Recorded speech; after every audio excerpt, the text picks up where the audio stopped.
है कंप्यूटर के अवयव, कंपोनेंट्स ऑफ कंप्यूटर सिस्टम।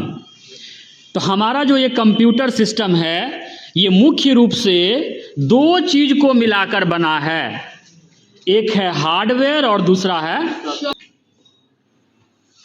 अब इसको इस तरह से भी समझा जा सकता है कि हार्डवेयर और सॉफ्टवेयर कंप्यूटर का इस तरह का एलिमेंट है, इस तरह का कंपोनेंट है कि एक के बिना दूसरा बेकार है। अब इसको ऐसे भी समझो कि हमारे शरीर को तुम देख रहे हो, हमारे शरीर को तुम छू भी सकते हो, लेकिन हमारे आत्मा को तुम देख सकते हो क्या? हमारे आत्मा से तुम छू सकते हो हमारे आत्मा को?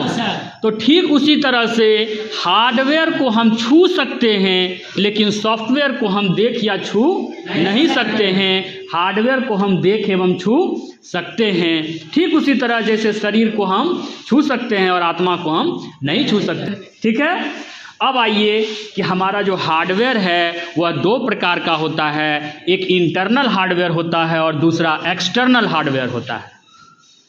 इंटरनल हार्डवेयर को हम कहेंगे कंप्यूटर के अंदर के भाग, ठीक है, और एक्सटर्नल हार्डवेयर को हम कहेंगे कंप्यूटर के बाहर के भाग। जैसे हमारा जो ये कंप्यूटर है उसका सबसे मुख्य अंग कौन था? अभी हम चर्चा किए थे, सीपीयू।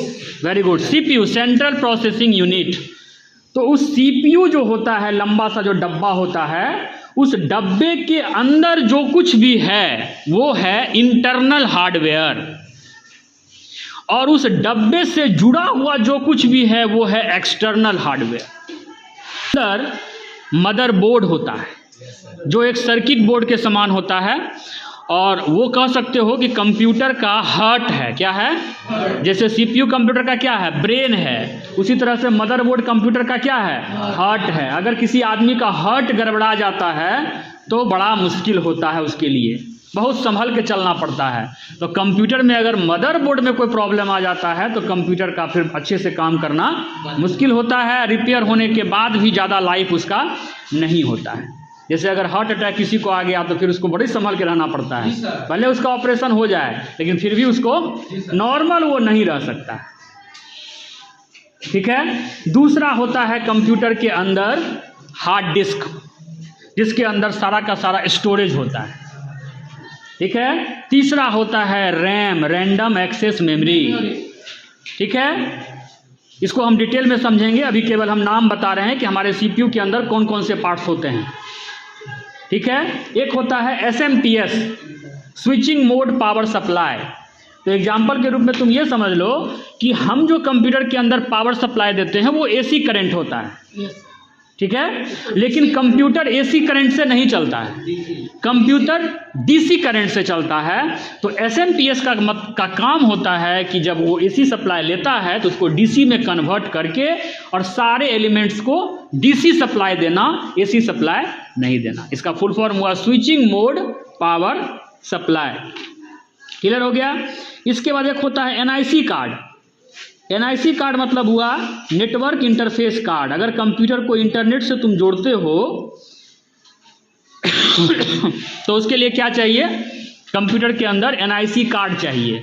तो वही तुमको जगह देगा जहां तुम अपने इंटरनेट केबल को लगाओगे तो तुम्हारे कंप्यूटर में इंटरनेट का कनेक्शन आ जाएगा। इसके बाद है ग्राफिक्स कार्ड।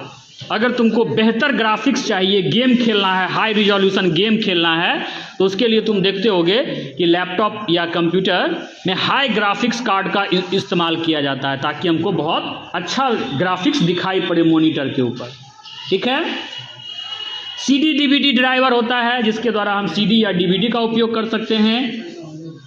रोम, रैम रोम तुमको हम बता ही दिए, रैंडम एक्सेस मेमोरी और रीड ओनली मेमोरी।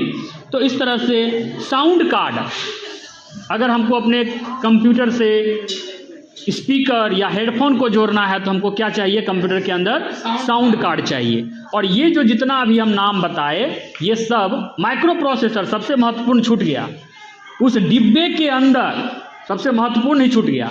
उस डिब्बे के अंदर सबसे महत्वपूर्ण जो चीज है वो है माइक्रो प्रोसेसर। अगर हम तुम्हारे घर पर जाएंगे तो तुम्हारे तुम्हारा नाम लेकर के अगर गांव में तुमको खोजना चाहेंगे, तुम्हारे घर को खोजना चाहेंगे तो मुश्किल होगा, लेकिन तुम्हारे दादाजी, तुम्हारे पिताजी का नाम लेकर के खोजेंगे तो आसानी से घर मिल जाएगा। कहने का मतलब बोला ही जाता है कि फलाना बाबू का घर है, वो बोला जाता है कि नहीं बोला जाता है, जबकि उस घर में तो कई सारे लोग रहते हैं, दादी भी रहती है, चाची भी रहती है, हम भी रहते हैं, मेरा भाई भी रहता है, मेरी बहन भी रहती है। तो उसी तरह से सीपीयू जो डब्बा है उसके अंदर कई सारे चीज है, लेकिन उसके अंदर सबसे महत्वपूर्ण चीज क्या है? माइक्रो प्रोसेसर है। इसीलिए उस पूरे डब्बे को ही हम कहते हैं सीपीयू। दरअसल जो उसके अंदर जो माइक्रो प्रोसेसर है, दरअसल में सीपीयू वो है। समझ में आया क्यों बोलते हैं डब्बा को सीपीयू? तो इस तरह से कंप्यूटर के अंदर वाला पार्ट्स हो गया। अब आ जाइए कंप्यूटर के बाहर, मतलब उससे जो जुड़ा हुआ चीज है। तो पहला सबसे मेन चीज मॉनिटर, सबसे मेन चीज मॉनिटर। दूसरा कीबोर्ड, माउस, कीबोर्ड और माउस। तीसरा printer, speaker, internet cable, internet को केबल क्या केबल जो जोड़ने के लिए है ना, ये सारा चीज जो है हमारा कंप्यूटर के बाहर जुड़ता है। वेब कैमरा, अगर हमको वीडियो कॉन्फ्रेंसिंग करना है, वीडियो का काम करना है तो वेब कैमरा भी चाहिए। तो ये जो सारी चीजें हैं, ये सारी चीजें क्या होता है? कंप्यूटर के बाहर होता है, ठीक है। इसलिए इसको कहते हैं एक्सटर्नल हार्डवेयर, और इसका दूसरा नाम है पेरिफेरल्स। तुम बहुत जगह देखते होगे, दुकान वगैरह पर लिखा रहता है computer and peripherals available here. इसका मतलब हुआ कंप्यूटर एवं कंप्यूटर से जुड़ने वाला सारा डिवाइसेस यहाँ पर उपलब्ध है। दूसरा शब्द में क्या कहते हैं उसको? पेरिफेरल्स कहते हैं, ठीक है। इंटरनल हार्डवेयर नहीं, एक्सटर्नल हार्डवेयर को क्या कहते हैं? पेरिफेरल्स कहते हैं।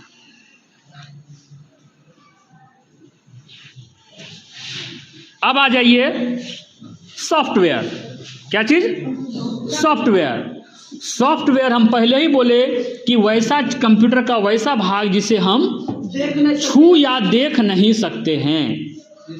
हार्डवेयर को कहा जाता है physical part of computer which we can touch, और सॉफ्टवेयर को कहा जाता है logical part of computer which we can not touch. Example के रूप में हम तुमको बोले कि शरीर हार्डवेयर हुआ और आत्मा सॉफ्टवेयर हुआ। तो ये जो सॉफ्टवेयर है ये भी दो तरह का है, एक है सिस्टम सॉफ्टवेयर और दूसरा है एप्लीकेशन सॉफ्टवेयर। वैसा सॉफ्टवेयर जिसका उपयोग सिस्टम खुद अपने काम के लिए करता हो, खुद अपने फंक्शनिंग के लिए उसका उपयोग करता है, उसको कहते हैं सिस्टम सॉफ्टवेयर। और वैसा सॉफ्टवेयर जिसका उपयोग यूज़र अपने काम के लिए करता है, अपने वो किसी टास्क के लिए उसका उपयोग कर रहा है, तो उसको कहते हैं एप्लीकेशन सॉफ्टवेयर, ठीक है। अब सिस्टम सॉफ्टवेयर में सबसे महत्वपूर्ण सॉफ्टवेयर जो है वो है ऑपरेटिंग सिस्टम। क्या है? ऑपरेटिंग सिस्टम एक ऐसा सॉफ्टवेयर है जो कंप्यूटर के सारे फंक्शन को कंट्रोल करता है, ठीक है। साथ ही it act as an interface between computer and user. मतलब कंप्यूटर के स्क्रीन पर हम जो कुछ भी देखते हैं वो दिखाने का काम भी कौन करता है? ऑपरेटिंग सिस्टम ही अंदर से करता है। मेरे पास कीबोर्ड है, माउस है, मॉनिटर है, सीपीयू है, लेकिन अगर ऑपरेटिंग सिस्टम नहीं है तो हम जब कंप्यूटर को ऑन करेंगे तो हमारे सामने में काला स्क्रीन आ जाएगा और लिखा रहेगा ऑपरेटिंग सिस्टम नॉट फाउंड। इसके अलावे हम उस पर कोई काम नहीं कर सकते हैं। मतलब जो भी काम हम कर सकते हैं उसका जो है, उसका मेन जो सॉफ्टवेयर है वो कौन है? Operating system. इसको एक लाइन में कहा जाता है it act as an interface between user and computer, ठीक है। अब यह जो इंटरफेस है ये दो प्रकार का होता है। यह जो इंटरफेस है ये दो प्रकार का होता है। एक होता है GUI और दूसरा होता है CUI। यह जो होता है, एक होता है GUI और दूसरा होता है CUI। GUI का मतलब हुआ ग्राफिकल यूजर इंटरफेस। ऐसा इंटरफेस जिसमें हम अपने स्क्रीन पर ग्राफिक्स के रूप में, फोटो के रूप में हर चीज़ को देख पाएंगे। जैसे यहाँ हमको स्टार्ट बटन दिख रहा है, ऊपर में हमको क्लोज बटन दिख रहा है, यहाँ हमको मैक्सिमाइज बटन दिख रहा है, यहाँ हमको क्लिक करने का ऑप्शन दिख रहा है। तो इस तरह का जो इंटरफेस होता है उसको कहते हैं GUI, और दूसरा जो प्रकार है वो होता है CUI, कैरेक्टर यूजर इंटरफेस। ऐसे इंटरफेस में हमको कोई बटन नहीं दिखाई पड़ेगा, कोई स्टार्ट बटन क्लोज बटन नहीं दिखाई पड़ेगा, सिर्फ काला स्क्रीन और वाइट कलर से कुछ लिखा हुआ रहेगा, और हमको जो भी काम करना होगा हम लिख लिख के ही करेंगे। अगर हमको एक फोल्डर बनाना होगा तो उसके लिए भी हम कमांड लिखेंगे MD फोल्डर नेम। अगर हमको एक फोल्डर खोलना होगा तो उसके लिए हम कमांड लिखेंगे CD फोल्डर नेम। अगर हमको एक फाइल बनाना होगा हम लिखेंगे copy con file name. Example हम दे रहे हैं, तो उसमें लिख लिख के ही सारा काम होता है। वैसे कंप्यूटर में माउस का कोई काम नहीं है, सिर्फ कीबोर्ड का काम है। अब कहोगे सर वैसा कौन सा कंप्यूटर होता है और वैसा कंप्यूटर हम लोग क्यों नहीं यूज करते हैं? तो हम लोग कमांड वाला कंप्यूटर अगर यूज करेंगे तो काफ़ी हमको दिक्कत होगा, हर चीज़ का कमांड हमको पता करना पड़ेगा। यहाँ पर हम अंदाज से भी कुछ कुछ काम कर सकते हैं, वहाँ अंदाज से कोई काम नहीं होगा। तो खास करके साइबर सिक्योरिटी हो जाएगा, हैकिंग हो जाएगा, नेटवर्क सिक्योरिटी हो जाएगा, इन सब जगह पे आज के डेट में भी CUI का ही उपयोग किया जाता है, ताकि दूसरा कोई आदमी अंदाज पर कोई काम नहीं कर पाए। प्रॉपर जिसको नॉलेज है वही उसके साथ काम कर सकता है। और GUI जो है वो जनरल यूजर के लिए है, वो हर जगह पे है, ताकि तुम अंदाज से भी कुछ काम देख के भी कर सकते हो, नहीं भी ट्रेनिंग लिए हो थोड़ा बहुत देख दाख के कुछ कर लोगे। क्लियर है? क्लियर है? GUI और CUI क्लियर है जी सर। अब एग्जाम्पल देखो, GUI का एग्जाम्पल है MS विंडोज।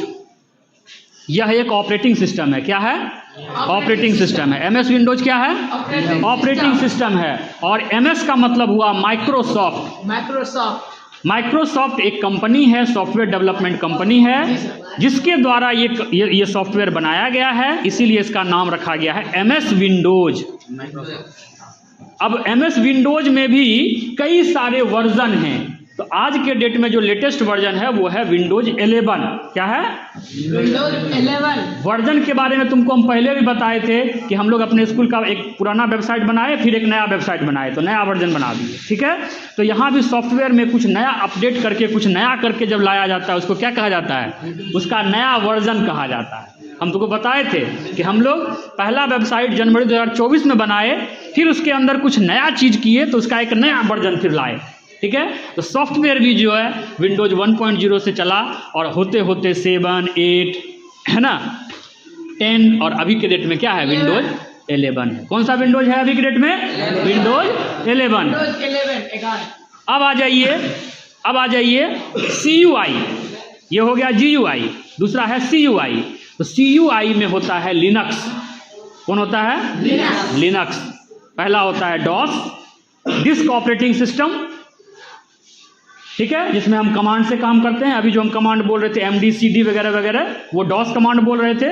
दूसरा होता है लिनक्स ऑपरेटिंग सिस्टम, है ना। मैक्सिमम जो डेवलपर होते हैं, जो बड़े बड़े हैकर्स होते हैं, वो सब लिनक्स का यूज करते हैं। तो लिनक्स ऑपरेटिंग सिस्टम जो है वो किस प्रकार का ऑपरेटिंग सिस्टम है? CUI। वहां पर केवल कमांड से काम होगा। ठीक है, क्लियर हो गया। लिनक्स को एक्चुअली लिनक्स थोड़ा सा नीचे हम बता दिए, लिनक्स को ऊपर लेवल पे देखा जाए तो यूनिक्स कहा जाता है। UNIX, Unix. क्या कहा जाता है? यूनिक्स। यूनिक्स में ही एक फ्लेवर है लिनक्स। ठीक है, क्लियर हो गया। जैसे विंडोज में एक फ्लेवर है विंडोज 11, उसी तरह से यूनिक्स में एक फ्लेवर है लिनक्स। क्लियर हो गया। तो ये जो हम बताए, ये क्या बताए? सिस्टम सॉफ्टवेयर में पहला सबसे महत्वपूर्ण कौन सा? Operating system. कौन सा? Operating system. अब दूसरा आ जाइए, दूसरा सबसे महत्वपूर्ण जो सिस्टम सॉफ्टवेयर है वो है ट्रांसलेटर। कौन है? ट्रांसलेटर।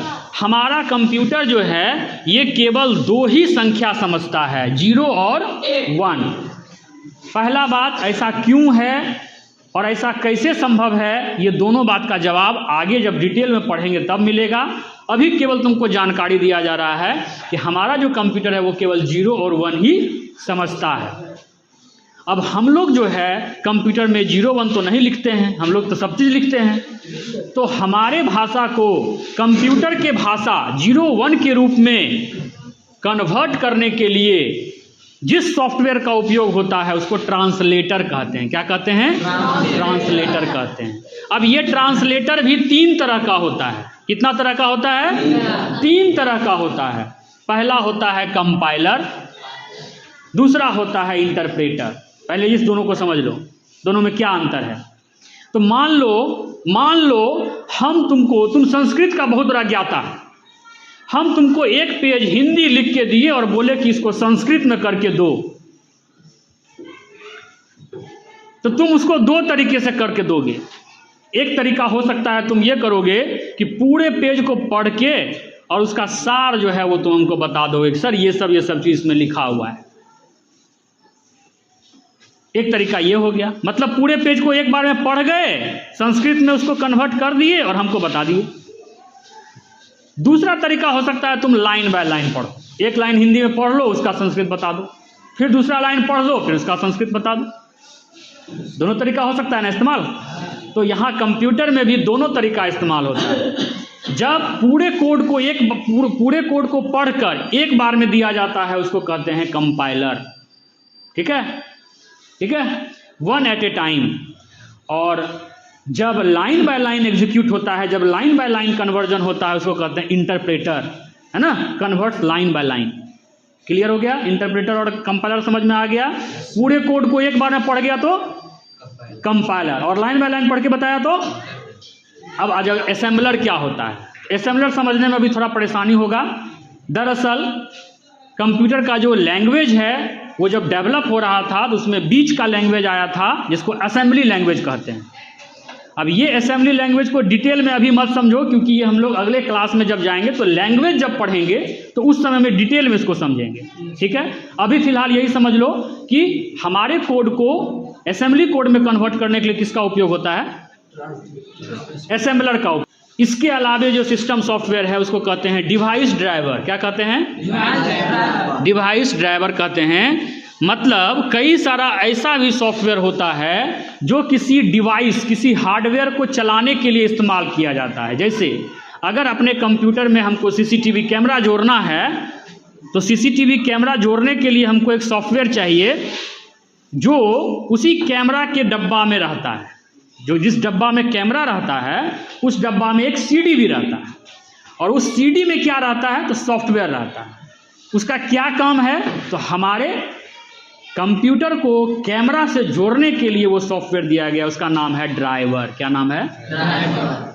उसी तरीके से अगर हमको प्रिंटर अपने कंप्यूटर से जोड़ना है तो डायरेक्टली नहीं जुड़ जाएगा, उसके साथ भी डब्बा में एक सीडी दिया रहता है। उस सीडी के अंदर जो सॉफ्टवेयर होता है उसका काम होता है प्रिंटर को कंप्यूटर से जोड़ना।